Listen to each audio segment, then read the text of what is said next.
वो लोग हिंदू देश बनाने के लिए संघर्ष करते रहे, हम इसे संविधान का देश बनाएंगे। और जाने कितने लोग उनसे ऐसे लोग पैदा हो गए, उनका सपना पूरा नहीं हुआ, इनका कहां से हो जाएगा। ये तो कल की पैदाइश है, पिद्दी ना पिद्दी का शोरबा, कल का लौंडा है। चमत्कारी बाबा है? नहीं, चमत्कारी बाबा नहीं, ठग बाबा है। चमत्कारी नहीं, ठग बाबा है वो। लोग चमत्कार करते हैं, भूत निकाल देते हैं बाहर। मैं आपको बताऊं, अभी धीरेन्द्र शास्त्री का छोटा भाई फर्जी पिस्टल लेकर के, जर्मनी मेड पिस्टल लेकर के और एक शेड्यूल कास्ट की शादी में घुस जाता है, उनको गालियां देता है। अभी SC/ST का एक्ट केस हो गया है, हम लोगों ने गिरफ्तारी की मांग की है। अब बाबा रोक लेता, अगर नहीं पर्चे बनाता है बाबा तो अपने भाई का पर्चा नहीं बना पाया जो गिरफ्तार होने वाला है। सामने की बीमारी अस्पताल में ठीक होगी। अगर गंगा के पानी से बीमारी खत्म हो जाती और गंगा में रहने से लोगों का अच्छा जन्म हो जाता तो मछली, मेढक और नाव चलाने वाला रोज गंगा नहाता है, उसका कभी कोई परिवर्तन नहीं हुआ। इसलिए छलावा है, झूठ है। देखिए, लोहे का काम करने वाले का धर्म लोहा बनाना नहीं है, लकड़ी के काम करने वाले का काम कारपेंटरी का धर्म नहीं है। वैसे ही इन लोगों का भी पूजा पाठ कराना, मंदिर में रहना धर्म नहीं है, इनका धंधा है। नहीं, हमें चमत्कार की जरूरत भी नहीं है, हम अकेले बहुत हैं। अंत्य जी मौर्य जी कह रहे हैं कि इन्हें बदलने होंगे शब्द जो रामचरितमानस में है। हाँ, बिल्कुल बदलने पड़ेंगे, क्योंकि देश संविधान से चलता है, मनुस्मृति से नहीं चलता है। इसलिए बीजेपी वालों को, तथाकथित मठाधीशों को, धर्माचार्यों को ये शब्द उनके सम्मान में निकाल लेना चाहिए, बहुत जरूरी है। उनके सम्मान को ठेस नहीं पहुंचेगी? उनके क्या सम्मान की ढोन पहुंचेगी? भाई, संविधान का भारत है, उनका सम्मान पूरा है, उन्हें हक है दूसरे का सम्मान करें। भावनाएं आहत हो जाएंगी सर। नहीं, वो दूसरे की भावनाएं आहत करें। उनकी भावनाएं आहत कैसे हो सकती है? वो दूसरे की भावनाएं आहत कर रहे हैं। तो क्या हो पाएगा ये सब? बिल्कुल होगा। न करेंगे, नहीं करेंगे तो जब सरकार हमारी विचारधारा की बनेगी, जब बहुजन यहाँ का प्रधानमंत्री बनाएंगे, हम राष्ट्रपति बनाएंगे, मुख्यमंत्री बनाएंगे, तो आराम से निकलवा देंगे, कोई दिक्कत नहीं। तो अभी भी प्रधानमंत्री है। नहीं, बहुजन प्रधानमंत्री नहीं, वो 15% वाला व्यक्ति है। वो पिछड़े हैं सर। वो पिछड़े का लाभ लेने के लिए अपनी सरकार में पिछड़े बने हैं, वो पिछड़े नहीं है। वो लोगों को मूर्ख बनाया है। नहीं, उन्होंने झूठ बोला है। उन पर 420 की FIR होनी चाहिए। नरेंद्र मोदी जी पर 420 की FIR होनी चाहिए कि उन्होंने पब्लिक में झूठ बोला कि वो पिछड़े हैं। वो पिछड़े नहीं हैं, वो बनिया हैं। हिंदू राष्ट्र बनाने की कसम खा रहे हैं साधु संत। नहीं, हिंदू राष्ट्र तो कैसे बन जाएगा? यहाँ देखिए, हिंदू राष्ट्र बनाने के लिए 20 करोड़ मुसलमानों को मारना पड़ेगा, लगभग 5 करोड़ बौद्धों को मारना पड़ेगा, 2 करोड़ जैनियों को मारना पड़ेगा। सबको ये मार देंगे, सबकी नहीं, सबकी हत्या कर देंगे, तब सकते। देखिए, हिंदू एक भौगोलिक शब्द है, हम लोग पढ़े लिखे लोग हैं। अंग्रेज भारत के लोगों को सिंधु नहीं कह पाते तो हिंदू कहते थे। इन्होंने हिंदू शब्द लेकर के यहाँ के SC OBC माइनॉरिटी को पटा लिया है और देश पर कब्जा कर लिया है। आपको क्या दिक्कत है हिंदू राष्ट्र से? नहीं, दिक्कत हमें नहीं है, भारत का स्वभाव नहीं है। भारत का स्वभाव है, ये जितना उनका देश है उतना ही मुसलमानों का देश है। भारत बोलते तो हिंदुस्तान बोलते। नहीं, हिंदुस्तान चूंकि संवैधानिक शब्द ही नहीं है, ये हिंदुस्तान ही गलत शब्द है, इसका हम विरोध करते हैं। पत्रकार कह रहे हैं संविधान में भारतीय संस्कृति नजर नहीं आती है। नहीं, संविधान में ही मानवता है, संविधान में ही इज्जत सम्मान है, बाकी इनके धर्म ग्रंथों में सबका अपमान है। कह रहे सनातन ही रास्ता देता है सबको। नहीं, सनातन धर्म तो बुद्ध का है, जो सबसे पुराना है वो बुद्ध का है। मैं आपको बताऊं धर्म के बारे में, धर्म न हिंदू बौद्ध है, धर्म न मुस्लिम जैन, और धर्म चित्त की शुद्धता, धर्म शांति सुख चैन।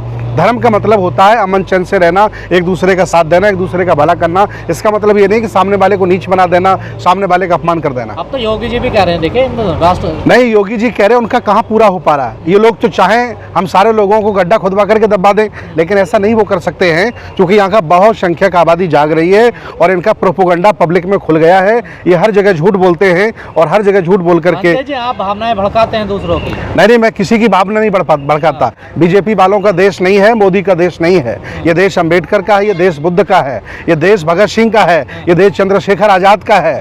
ये देश उनकी बापोती नहीं है। मनुस्मृति को मानते उनका देश नहीं है। जिस संविधान के माध्यम से चाय बेचने वाले व्यक्ति को प्रधानमंत्री बनने का मौका मिला, वही चाय बेचने वाला व्यक्ति संविधान को फाड़ के फेंक रहा है, संविधान को जला रहा है, नरेंद्र मोदी की आंखों के सामने हो रहा है और एक शब्द नहीं बोल रहा है। इससे ज्यादा शर्म की बात क्या हो सकती है? हिंदू राष्ट्र बनाने के लिए यज्ञ हो रहे हैं। हिंदू राष्ट्र बनाने के लिए वो योग्य करते रहें, कोई दिक्कत नहीं है। हम लोग इसे संविधान का देश बनाने के लिए संघर्ष कर रहे हैं। शास्त्री ने तो परिभाषा भी दे दी है, अखंड भारत।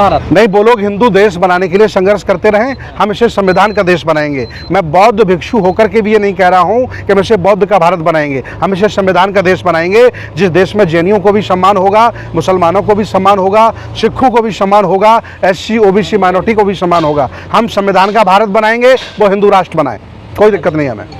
तो धीरेन्द्र शास्त्री का सपना पूरा नहीं होगा? नहीं, धीरेन्द्र शास्त्री के बाप मर गए और जाने कितने लोग उनसे ऐसे लोग पैदा हो गए, उनका सपना पूरा नहीं हुआ, इनका कहाँ से हो जाएगा? ये तो कल की पैदाइश है, पिद्दी न पिद्दी का शोरबा, कल का लौंडा है। चमत्कारी बाबा है? नहीं, चमत्कारी बाबा नहीं, ठग बाबा है। चमत्कारी नहीं, ठग बाबा है वो। लोग चमत्कार करते हैं, भूत निकाल देते हैं बाहर। मैं आपको बताऊं, अभी धीरेन्द्र शास्त्री का छोटा भाई फर्जी पिस्टल लेकर के, जर्मनी मेड पिस्टल लेकर के और एक शेड्यूल कास्ट की शादी में घुस जाता है, उनको गालियां देता है। अभी SC/ST का एक्ट केस हो गया है, हम लोगों ने गिरफ्तारी की मांग की है। अब बाबा रोक लेता? अगर तो नहीं पर्चे बनाता है बाबा, तो अपने भाई के पर्चा नहीं बना पाए जो गिरफ्तार होने वाला है। कह रहे हैं जो दलितों से पंगा ले लेता है फिर वो समझो उसका। तो देखिए, देश दलितों का है, यहाँ मकान दलित बनाते हैं, यहाँ रोड दलित बनाते हैं, गाड़ियाँ दलित चलाते हैं, यहाँ जितना भी मेहनत कस का काम है उससे यहाँ का बहुसंख्यक आबादी करता है। ये दलाल लोग हैं, मलाई खा रहे हैं, आप लोगों को बांट करके मजे काट रहे हैं। जिस दिन ये तुमने समझ लिया कि इन्होंने अपने स्वार्थ के लिए तुम्हें जातियों में बांटा था, तुम यहाँ के मालिक हो, ये देश तुम्हारा है, इनकी ऐसी तैसी। अरे सर, साधु संत एकता लाने की बात करते हैं आप लोग, फिर तो नहीं, साधु संत एकता नहीं ला रहे हैं, साधु संत तो स्वामी प्रसाद मौर्य की गर्दन काट रहे हैं। संविधान के भारत में एक सन्यासी गर्दन काटने के लिए आमादा हो गया, इसका मतलब उसका ईश्वर पर विश्वास नहीं है। अगर ईश्वर पर विश्वास होता तो घर में ही बैठ करके मंत्र पढ़ करके स्वामी प्रसाद का नुकसान कर सकता था। ये झूठा है, ये ईश्वर के नाम पर SC OBC को ठग रहा है। आपका तो है इस पर विश्वास? नहीं, हम ईश्वरवादी नहीं, हम लोग विज्ञानवादी लोग हैं।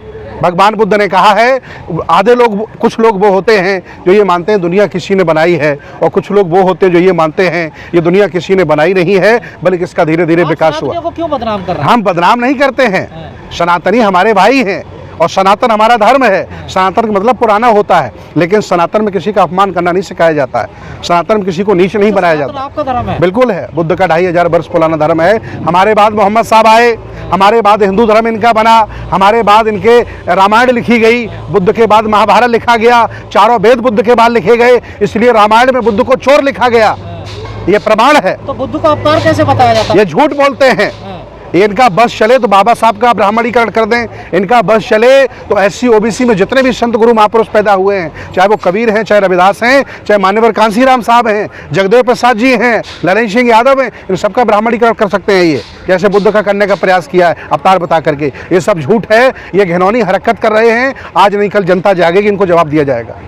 जागेगी? आप जगा रहे? नहीं जगा रहे हैं, हम लोग लगे हैं, मेहनत कर रहे हैं, हम अकेले नहीं हैं, लाखों करोड़ों लोग लगे हैं, इस देश को संविधान का भारत बनाने के लिए लगे हुए हैं। आपकी एक वीडियो बड़ी वायरल हो रही है, आप कह रहे हैं हम जगा रहे हैं, आप कह रहे हैं कि मैं दिन में उन्हें बहुत दिक्कत नहीं, मैं ये सही बात है कि मैं जिनको बौद्ध बनाता हूँ वो लोग फिर उनके चक्कर में पड़ जाते हैं, ईश्वर के चक्कर में पड़ जाते हैं, बीमार हो जाते हैं, फिर बाबाओं के चक्कर में पड़ जाते हैं और वो कांवड़ लेने चले जाते हैं। मैंने पूछा कि भाई जब मैंने आपको बौद्ध बना दिया तो आप कांवड़ लेने क्यों गए? तो कहा कि मेरा बच्चा बीमार था। हमने कि बीमारी अस्पताल में ठीक होगी, अगर गंगा के पानी से बीमारी खत्म हो जाती और गंगा में रहने से लोगों का अच्छा जन्म हो जाता तो मछली, मेढक और नाव चलाने वाला रोज गंगा नहाता है, उसका कभी कोई परिवर्तन नहीं हुआ। इसलिए छलावा है, झूठ है। वो देखिए, लोहे का काम करने वाले का धर्म लोहा बनाना नहीं है, लकड़ी के काम करने वाले का काम कारपेंटरी का धर्म नहीं है। वैसे ही इन लोगों का भी पूजा पाठ कराना, मंदिर में रहना धर्म नहीं है, इनका धंधा है। अरे सर, आप और आज इनके पर्चा बना सकते हो क्या? बता सकते हो? आज इनके देखिए, मुझे बताने की जरूरत नहीं है। ये देखिए, कार्यकारण का सिद्धांत है, बुद्ध ने बताया है कि जो भी कुछ हो रहा उसका कारण है। यहाँ अंधविश्वास जाते हैं उनके पास नहीं जाते हैं, लेकिन ठोकर खा के वापस। आप चमत्कार नहीं कर पाते ना? नहीं, हमें चमत्कार की जरूरत भी नहीं है, हम अकेले बहुत हैं, हमें भेड़ों की जरूरत नहीं है। हमें अम्बेडकरवादी चाहिए, विज्ञानवादी चाहिए, संविधानवादी चाहिए, बुद्धिस्ट आदमी चाहिए। धन्यवाद।